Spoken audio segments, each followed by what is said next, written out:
சரிகமபா நிகழ்ச்சி வேற லெவலுக்கு போயிட்டு இருக்கு. அப்படி இருக்கும்போது ஸ்னேகா என்ன பண்ணிட்டு இருக்காங்க? அவங்கள பத்தி தான் இந்த வீடியோல நாம தெரிஞ்சுக்க போறோம். சரிகமபா சீசன் 5 வரிசையா ஒவ்வொரு கண்டஸ்டன்டா பார்த்துட்டு இருக்கும்போது ஸ்னேகாவை பத்தி தான் இந்த வீடியோல நாம தெரிஞ்சுக்க போறோம். ஸ்னேகாவை பத்தி சொல்லணும்னா, இலங்கையில இருக்கக்கூடிய ஒரு எஸ்டேட்ல ஒர்க் பண்ற குடும்பம் தான் வறுமையானவங்க. ரொம்பவுமே பின்பற்ற ஒரு குடும்பம். அதாவது பொருளாதார ரீதியா பாத்தீங்கன்னா அப்பாவுடைய சப்போர்ட் மட்டும்தான் இருக்கு. சாப்பாட்டுக்கு கூட கஷ்டப்படுற ஒரு சூழ்நிலை இருக்குன்னு சொல்றாங்க. ஆனா இங்க 2 விமர்சனங்கள் அவங்கள பத்தி வந்துட்டு இருக்கு.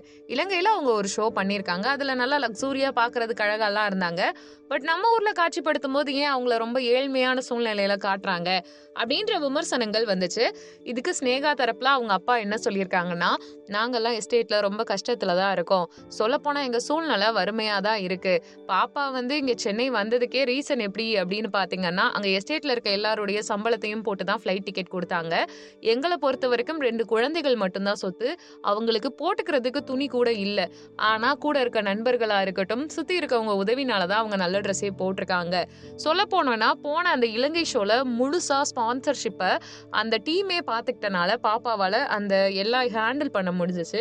பட் இங்க அப்படி இல்ல. இப்பதான் வளர்ந்து வந்துட்டு இருக்கான்றனால பெருசா தெரியலன்னு சொன்னாங்க.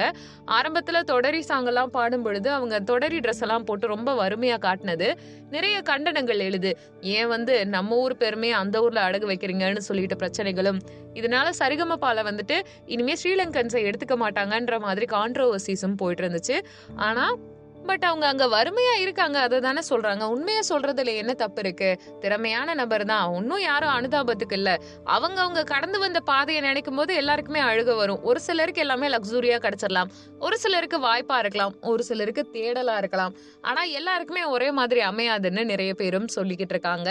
ஆக மொத்தம் ஸ்னேகா அவர்கள் நிறைய போராட்டங்களை கடந்து பாடல்கள் பாடிக்கிட்டு இருக்காங்க. ஒவ்வொரு இடத்துலயுமே அனுதாபத்தை கொண்டு வராதீங்கன்னு விமர்சனம் பண்றவங்க அவங்க சூழ்நிலையில இருந்து பார்த்தாதான் எல்லாமே தெரியும். அவங்க சூழ்நிலை வறுமையான சூழ்நிலை, அதை வெளிப்படுத்துறது, நான் இப்படி இருக்கேன்னு சொல்றது ஒன்றும் தவறே கிடையாது. அதையும் தாண்டி திறமை இருக்கிறவன் யார் ஒருத்தன் அடிமட்டமா இருக்கானோ அவனை மட்டுமே நீ இப்படி இருந்திருக்கலாம், நீ அப்படி சொல்லியிருக்கலாம், நீ அப்படி பண்ணியிருக்கலாம்னு சொல்லிட்டு நிறைய விமர்சனங்கள் சொல்றது மிக தவறா இருக்குன்னு மக்கள் தரப்புல இருந்து வந்துட்டு இருக்கு. அவங்க சூழ்நிலையா வெளிக்காட்டுறதுக்கான உரிமை அவங்களுக்கு இருக்கு. அதே மாதிரி இதனால யாருக்குமே பெனிஃபிட்டா அப்படின்னு கேட்டா வாய்ப்புகள் கிடைக்கிறது அவங்க விருப்பம் தானே. நீங்க ஏன் மத்தவங்களை கமெண்ட் பண்றீங்கன்ற மாதிரி கருத்துக்களும் சோசியல் மீடியால வலம் வந்துட்டு இருக்கு. ஸ்னேகா அவர்களை பத்தி சொல்லணும்னா திறமையா தான் பாடல்கள் பாடிக்கிட்டு இருக்காங்க. உடை ரீதியா அந்த அளவுக்கு பிளசன்டபிளா இல்லைன்ற மாதிரியான குட்டி குட்டியான விமர்சனங்கள் மட்டும் பேசிக்கிட்டே இருக்காங்க. அதுவும் கொஞ்ச நாட்கள்ல மாறும்னு நம்பலாம். நீங்க இதெல்லாம் பத்தி என்ன நினைக்கிறீங்கன்றத கமெண்ட் பண்ணுங்க. நம்ம சேனலை லைக் பண்ணுங்க, ஷேர் பண்ணுங்க, சப்ஸ்கிரைப் பண்ணுங்க, பெல் ஐக்கானை கிளிக் பண்ணி வச்சுக்கோங்க.